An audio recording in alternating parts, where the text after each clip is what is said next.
Now, Madam President, if I may turn to another subject.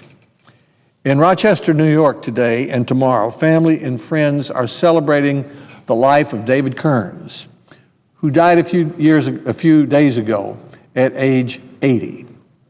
David Kearns was the former chief executive officer of the Xerox Corporation, who during the 1980s led that corporation to win back the copying market from the Japanese.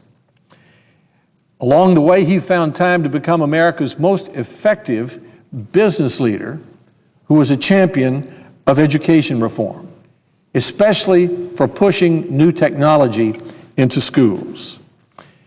He served as Deputy Education Secretary under the first President Bush, while I was the Secretary of Education in 1991 and 2 and 3.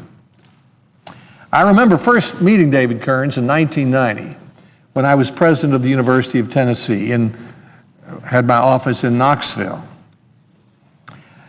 He came into my office, and on the way he said hello to every single person in the outer office and every single other person he met while I was there.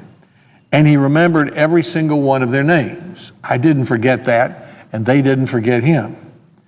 When David Kearns left the University of Tennessee from that visit, I bought his book about education reform and read it. Later that year, President Bush called me and asked me to become his education secretary.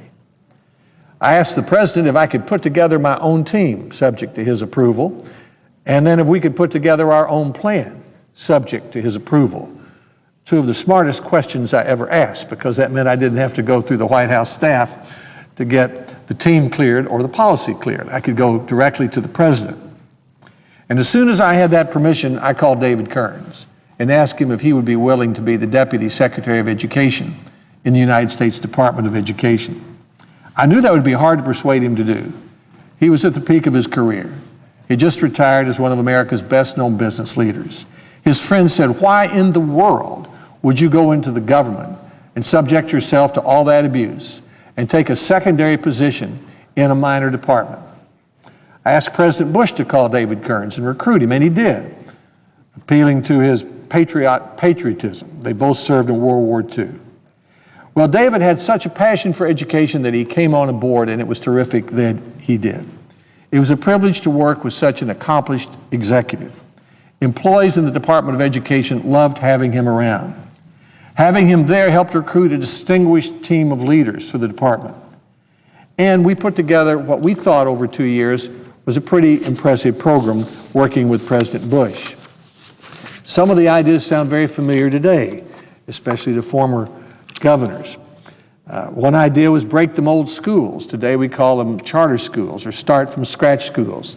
The thought was to have one in each congressional district, 535 of them, funded by $1 million of seed money from the government, federal government. To support those schools, we created a New American Schools Development Corporation, and with David's leadership, raised $70 million in private capital for that. That attracted hundreds of design teams from around the country with ideas for how to create better schools. President Bush hosted a number of America's business leaders at Camp David to help make that happen. We worked with Diane Ravitch to create an effort to implement standards for the national education goals that President Bush had helped to set in 1987 with the nation's governors. These were the goals for math, science, English, history, and geography, and we took important steps toward that. And today, the common standards that states are adopting owe some of their beginnings to those efforts. We established commissions to look at extending the school day. We pushed for technology in the schools. And the president proposed in 1992 a GI Bill for kids, which would give scholarships to poor kids so they could choose any school, public or private or religious, so they could have more of the same choices of good schools that kids with money had. By the time we left in 1993, every state in America had their own version of America 2000. It was Tennessee 2000 or New Hampshire 2000 or Kansas 2000, moving toward the educational goals community by community. None of that would have happened without David Kearns' enthusiasm, skill, and leadership. In 1992, during a a riot over Rodney King in Los Angeles. President Bush sent David to represent him. David had a strong background in civil rights. While he was there, he telephoned me and said, "This is the hardest phone call I've ever had to make. I have cancer." He had just discovered that he had cancer of the sinus. When he came back, he had an operation. The operation gradually destroyed his eyesight. That was 20 years ago, but it didn't stop David Kearns. During that time, he created a Kearns Center for Leadership at the University of Rochester, where he graduated and served as trustee for many years. And then to help him get around, because he couldn't see, could barely see, he invited a young man each year to go with him, to help him see and to help him do what he needed to do. And for those young men, nearly 20 over the last 20 years, that has been a remarkable opportunity to be in the presence of one of America's great mentors at an early stage in their lives. Everyone who knew David Kearns admired him and loved him. A few days ago, I spoke with Shirley Kearns, David's wife for 56 years, and reminded her of what she already knows, how much David's friendship meant to me. Honey and I will be thinking of them today and tomorrow in Rochester. We'll be thinking about Shirley, their 4 daughters, 2 sons, and 18 grandchildren. For me, one story sums up David Kearns' life better than others. I think back to 1995 when I was in Utah.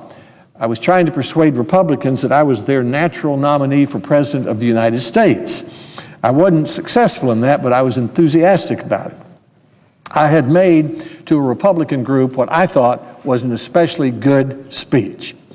During the speech, I talked about my work in the United States Department of Education, and I talked about David Kearns, about his leadership, about how he helped do all the things that I had just mentioned. After the speech, an enthusiastic Republican lady came up to me and said, "That was a wonderful speech." "Thank you very much," I said. "Now I know who should be president," she said. "Well, thank you," I said. She smiled and said, "David Kearns." That was the opinion that she and I and almost everyone who met had of David Kearns, whose 80 years in this country have been very special. I thank the President. I yield the floor.